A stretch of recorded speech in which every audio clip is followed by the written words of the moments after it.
It is different.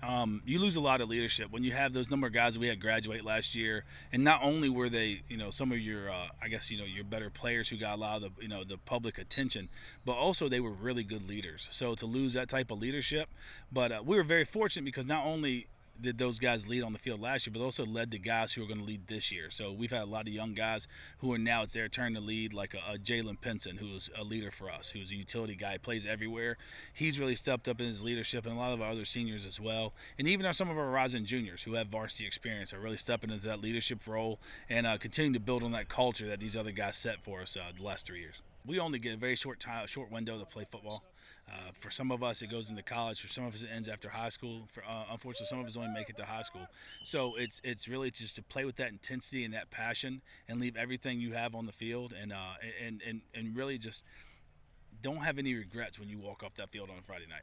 Yeah, we're really focusing on just knowing what your role is and what you're supposed to do and how you handle your position and what you're supposed to do on any given play or any type of what we call defensively, offensively, or special teams. So when you understand and you know what you're supposed to do, it allows you to then play fast and play free. So really, it's got being disciplined to enable yourself to play a little looser, a little faster, because you already know where you're supposed to be and you kind of expect what's about to happen. Man, they're fun. I mean, they're just fun to be around. These guys are aggressive. They want to make plays, and they are all about the team. So they're all about it. We have a starting running back, Travion Mills, who's coming back for his third season as a starter. So he started as a freshman and sophomore, but he wants to see everybody around him succeed as well as himself. So he's selfless. He will block. He will do whatever he needs to do to help his team, and that goes across the board from our quarterbacks with all of our offensive linemen and all of our receivers. So it'll be nothing new to see our receivers downfield blocking, doing whatever I have to do to get somebody into the end zone. So it's fun to be around.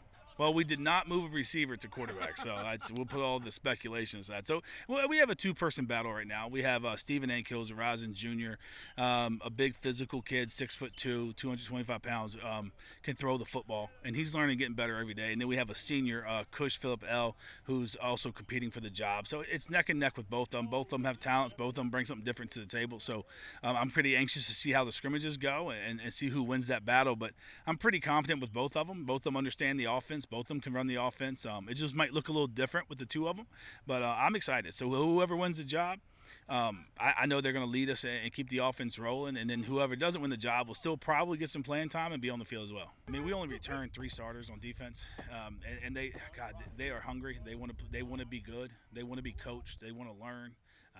They never stop. So it's the first team I've ever coached that they want huddle to be uploaded with films. They want extra stuff. They want extra work. They live in the weight room. They're going to be a fun group to coach and a fun group to watch, and hopefully we can fly around on Friday nights. I think with the seniors, they've been in our system for so long. They kind of knew what we expected, and they knew where to go, so they can kind of self-correct.